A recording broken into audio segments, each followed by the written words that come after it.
হয়, যিটো আমাৰ উচ্চ শিক্ষা সঞ্চালকালয়ে এটা তদন্ত ঘোষণা কৰিছিলে মহাবিদ্যালয়ৰ দুৰ্নীতি সন্দৰ্ভত, আৰু কিছু সংখ্যক প্ৰাক্তন ছাত্ৰই এই দুৰ্নীতি সন্দৰ্ভত তেওঁলোকে RTI কৰিছিলে আৰু তাৰ ভিত্তিত তদন্তটো দিয়া হৈছিল।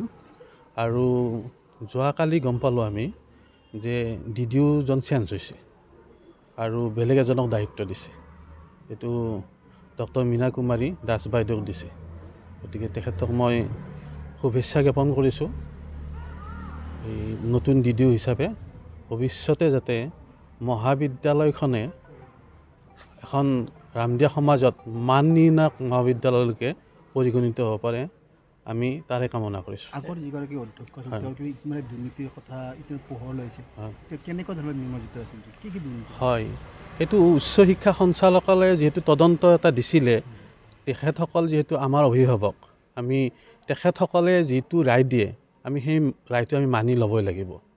কাৰণ তেখেতসকলে যিহেতু এই গোটেই পৰ্যবেক্ষণ কৰে এই মহাবিদ্যালয়বিলাকত, গতিকে তেখেতসকলে বোধহয় কৰাপশ্যনেই হওক বা দুৰ্নীতিয়েই হওক বা কেলেংকাৰীয়েই হওক, তেওঁলোকে এই তাত তদন্ত ঘোষণা কৰি পিনে তেওঁলোকে পাইছে কিবা, আৰু যাৰ ফলশ্ৰুতিত আজি নতুন DDO-টোক মানে অৰ্ডাৰ কপি এটা ওলাইছে DDO-টোৰ। আমাৰ নতুনকৈ যিজনী DDO নিয়োগ কৰিছে উচ্চ শিক্ষা সঞ্চালকালয়ৰ ফালৰ পৰা, আমি তেখেতক কংগ্ৰেচুলেশ্যন জনাইছোঁ। আশা কৰিছোঁ তেখেতৰ নেতৃত্বত আমাৰ কলেজখন এটা গতি পাব। আৰু ইয়াৰ লগতে মই আৰু এটা কথা ক'ব বিচাৰোঁ, এই হ'ব কিজানি আমাৰ বিনন্দী চন্দ্ৰ মেধি মহাবিদ্যালয়ৰ অন্যায়ৰ বিপক্ষে আন্দোলনৰ প্ৰথম সফলতা, আৰু নিশ্চয় ইয়াৰ পৰা আমাৰ কলেজখনৰ পৰা দুৰ্নীতি সম্পূৰ্ণৰূপে নিৰ্মূল হ'ব, এই আশা কৰিছোঁ। ইতিমধ্যে আমাৰ যোৱাকালি আমাৰ এটা অৰ্ডাৰ আমি আজি গম পাইছোঁ যে আমাৰ উচ্চ শিক্ষা সঞ্চালকালয়ৰ পৰা এখন আমি এপইণ্টমেণ্ট পাইছোঁ যে আমাৰ DDO সম্পৰ্কে, যে আজি আমাৰ 2016 চনৰ পৰা আমাৰ মহাবিদ্যালয়ৰ যিগৰাকী আমাৰ ভাৰপ্ৰাপ্ত অধ্যক্ষ আছিলে, তেখেতৰ DDO-টো 14 চনৰ পৰা, কি নাম আছিল তেখেতৰ অচিত কুমাৰ পাল, তেখেতৰ DDO-টো উচ্চ শিক্ষা সঞ্চালকালয়ৰ কোনো এপ্ৰুভেল নোহোৱাকৈ ইমান দিনে আমি তেওঁ কাম কৰি থকা বুলি তদন্তত ধৰক গম পাইছে, আৰু গম পাই এজ ফৰ কলেজ মেনেজমেণ্ট এক্টৰ যিটো নিয়ম, সেই নিয়ম অনুযায়ী যে মহাবিদ্যালয়ৰ নতুনকৈ যিবিলাক প্ৰভিঞ্চিয়েলাইজ হোৱা কলেজ আছে, সেই কলেজবিলাকৰ মানে DDO মানে কলেজখনৰ সম্পূৰ্ণ দায়িত্ব, য'ত স্থায়ী অধ্যক্ষ নাথাকে তাত কি কৰা হৈছে, আমাৰ ছিনিয়ৰ মোষ্ট এছিষ্টেণ্ট প্ৰফেচাৰেও এই সম্পূৰ্ণ দায়িত্বটো তেখেতে পায়। এইটো উচ্চ শিক্ষা সঞ্চালকালয়ৰ এইটো এটা নিৰ্দেশ আছে।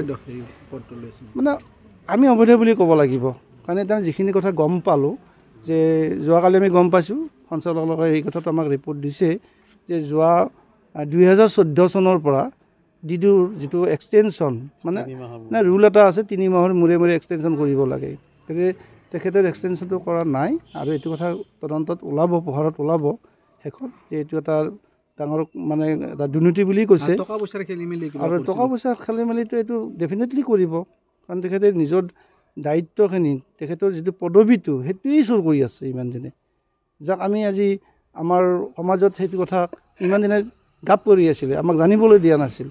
গতিকে এই ক্ষেত্ৰত আমাৰ প্ৰাক্তন ছাত্ৰ ছাত্ৰীসকলে যি RTI কৰিছিল, সেই RTI তথ্যত যোগে আমি যিটো আজি ন্যায় পালোঁ, তাত আমি নথৈ আনন্দিত। আৰু আমাৰ ডক্টৰ মীনা কুমাৰী বাইদেউৰ নতুনকৈ যিগৰাকী বাইদেউক DDO হিচাপে এপইণ্টমেণ্ট কৰিলে, তেখেতৰ নেতৃত্বত আমি আমাৰ কলেজখন নিশ্চয় এখন এই অঞ্চলৰ ভিতৰত জাকত জিলিকা কৰি গঢ়ি তুলিম বুলি মই আশা কৰিছোঁ। আপোনালোকে জ্ঞাত আমাৰ এই কলেজখন মানে মহাবিদ্যালয়খনৰ যি দুৰ্নীতিৰ দস্তাবেজ আপোনালোকে প্ৰতিবেদন মানে দাখিল কৰিছিল সাধাৰণ ৰাইজৰ ওচৰত, তাৰ আজি এক সুখবৰ। আমি খবৰ পোৱা অনুসৰি এই কলেজখনৰ যিগৰাকী অধ্যক্ষ আছিল, তেখেতক অপসাৰণ কৰি নতুনকৈ এগৰাকী অধ্যক্ষক দায়িত্ব অৰ্পণ কৰা হৈছে উচ্চ সঞ্চালকৰ অফিচৰ মানে কাৰ্যালয়ৰ তৰফৰ পৰা, আৰু আমি এই চেগতে তেখেতলৈ আন্তৰিক অভিনন্দন জ্ঞাপন কৰিছোঁ।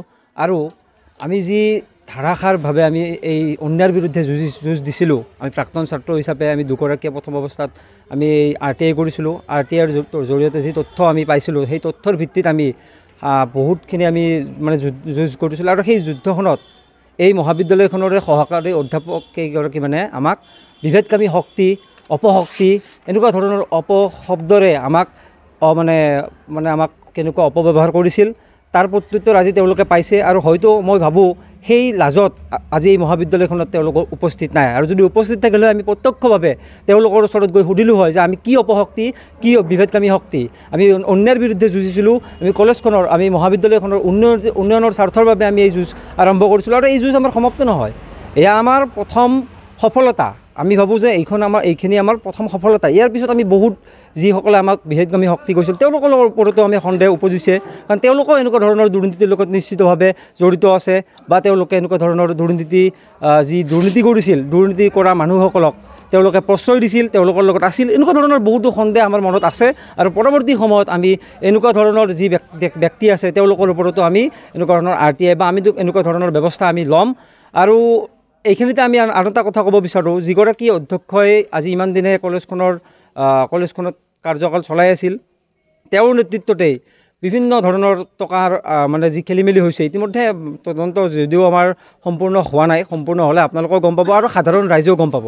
যি তদন্তৰ প্ৰতিবেদন দাখিল হ'ব তাৰপিছত সকলোৱে জল পটপট হ'ব। তৎসত্বেও আমি জানিব পৰা মতে তেখেতে প্ৰায় লাখ লাখ টকাৰ কেলেংকাৰী কৰিছে। আৰু আমি তেখেতক সকীয়াই দিছোঁ, আমাৰ এই মহাবিদ্যালয়খনৰ আমাৰ এই ৰামদিয়া অঞ্চলৰ দুখীয়া পৰিয়ালে ইয়াত ছাত্ৰ ছাত্ৰীসকলক শিক্ষা ল'বৰ কাৰণে পঠায়, সেই টকা আত্মসাৎ কৰি তেওঁ সাৰি যাব নোৱাৰে। তেওঁ প্ৰতিটো টকাৰ হিচাপ আৰু প্ৰতিটো টকা তেওঁ উভতাই দিব লাগিব, আৰু উভতাই নিদিয়া পৰ্যন্ত আমি ক্ষান্ত নাথাকোঁ।